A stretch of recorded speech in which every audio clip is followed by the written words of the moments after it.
Branding does not have to be complicated. In fact, you can start and grow your personal brand right after this video. All it takes is for you to understand simple concepts about branding and you are good to go. In this video, I'll be sharing with you 4 steps that I took to build my personal brand to what it is today. When I launched my creative agency 15 Big Dreams, I did not thought about branding at all. All I wanted to do was to just share about my favorite topic, that is Instagram content marketing. But there was a problem. I need to figure out my colors and font types so that I can put my knowledge onto my design and have it published as a post. Furthermore, back then everyone is all about having an aesthetic looking feed, including me. If you keep watching, I'll share with you my very first carousel design post that I still cringe every single time I look at it. So keep watching. Alright, back to these videos. The first step is to be clear with who you are creating content for. As I've mentioned earlier, I launched 15 Big Dreams a while back and I can't wait to just start sharing content. So there wasn't any proper planning or strategy with my content. I just share whatever that I know. Later into my journey, I realized that I'm not attracting the right audience or the audience that I want to work with, and I begin to question who exactly am I creating content for. So I made a tiny switch to my content by first understanding who are my ideal audience. I did this by creating an avatar, someone that I want to work with. I pull out a piece of paper, I draw a stick figure, and I list down everything about the potential client that I want to work with. From the name, the demographics, the interests, the dislikes, their business, issues and concerns that they have about Instagram content marketing, etc. All of that. And you know what? That's exactly the secret to creating relatable content that attracts your target audience to your Instagram page. So if you're looking for a guide to create relatable content, I have the link in my description box below to my Create Relatable Content Workbook. If you're looking for alternative or free resources, I recommend you to check out HubSpot, Make My Persona website. So you simply fill in the answers to the questions that they have about your ideal audience and you'll have a full report to refer to when creating content on Instagram. Moving on, the next step is to go deep with your products and services. So how far or how deep do you know about your products and services? What problems does it solve? So are you able to create a story around it? A story that can hit all the right emotions of your audience. You would know more about how your products and services comes into play when you understand your audience first. So back to point 1, create an avatar. I would recommend you to do this exercise quarterly so that you are always refining your products and services. And who knows, you may find that one thing, the reason why your audience buy from you. The next step is to work on your brand's personality and voice. If you have a business brand, you need to be strategic with your brand's personality and voice because you are essentially creating a person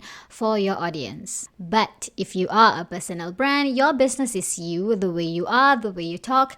That is all branding. It's easier because you don't have to create another person because the person is you. Along the way, as your brand grows, that is when you can decide to slowly incorporate business brand into it. You let go of some personal attachments to your brand because there is a need of another level of professionalism. Or maybe your personal brand does not fit into your business growth. For a start, if you plan to bring up your brand on your own, use your personality and your tone of voice. In today's marketing world, humans connect with humans. The way brands communicate with their consumers are no longer one-sided broadcasts style, but it is more of a two-way communication style. So be yourself. Talk to your audience as if they are your friends. The next step is to work on your brand visuals. This is the part that I like because we get to decide our colors, font types, elements, and even a logo. If you're building a brand by yourself, it would be ideal to stick to 2 to 3 colors, font types, elements, because you don't want to be overwhelmed when it comes to designing your content.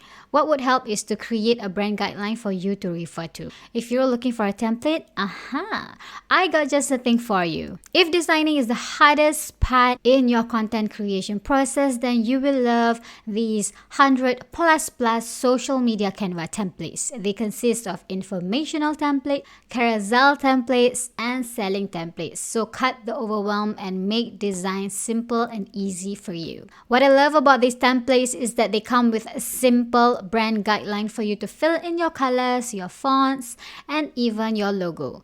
That way, even if you are using Canva, the free version, you are still able to refer to your brand guideline. No more spending hours and hours filtering through many different designs every single time you need to design. You can purchase via the link in my description box below. I promise you at the start that I'm going to share with you my very first design. So here it is. Okay, right, so this is my profile and I'm just gonna scroll down to the bottom to see the first design that I ever created. Okay, so the reason why I say hi, I'm back is because I wasn't using 15 Big Dreams for content marketing back then. It was another business, but I really love my business name, so I decided to carry on with it, deleted all my previous posts and do this. So yeah, so it's really just an empty, as in, I won't say empty, it is a carousel. Back then, we were using carousels to create this effect where, you know, you are swiping through the pages like in a very cool way. I use AI, Adobe Illustrator for this. I didn't have a favorite font, so I just use whatever that I think is readable. I don't want to end here without talking about logo, so let's talk about it. If you don't know, branding is not just about logo. So when it comes to designing a logo, do you know that there are many different types of logo for different purposes? So I didn't. So when I first needed a logo, I only wanted the logo to display on my Instagram icon, the photo for my Instagram page. That is it. Ideally, before you have someone to create a logo, you would need to think about where you want your logo to be, whether it would be on just your social media pages, on your website, on your brochures, pamphlets, worksheets, slides, all of that, so that the person designing your logo would know how to design it accordingly. I got my logo done by Eleanor from ellie.co.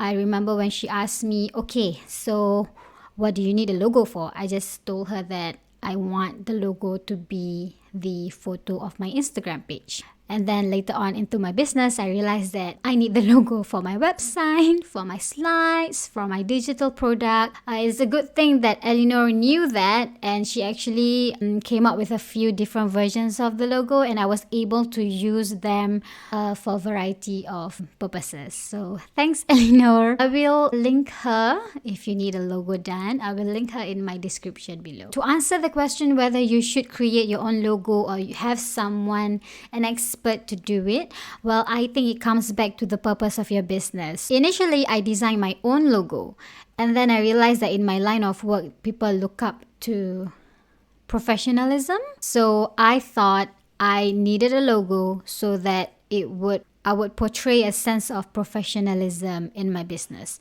Well, this is my perspective back then. So I got my logo done with Eleanor, and it did. The logo did help to increase my low self-esteem and become my professional self, sort of. So if you think that your business is still a hobby, a passion project, you're still experimenting on your business, I would suggest for you to create your own logo until you decide that the business is going to legitly run for in the next 5-10 years. Because to get a logo or a brand guideline done, does have a cost to it. What you can do to build a new brand or to amplify your current brand is to do a branding audit. Eleanor and Liana from ellie.co has actually done up this pretty visual brand audit PDF, and it has worksheets and checklists which you can do on your brand to see where you are at and how you can elevate it. So it is free for you to use. I will also link it in the description box below. Right, so I hope that you have enjoyed watching. If you benefit from this video, give me a thumbs up and consider to subscribe. I will see you in the next video.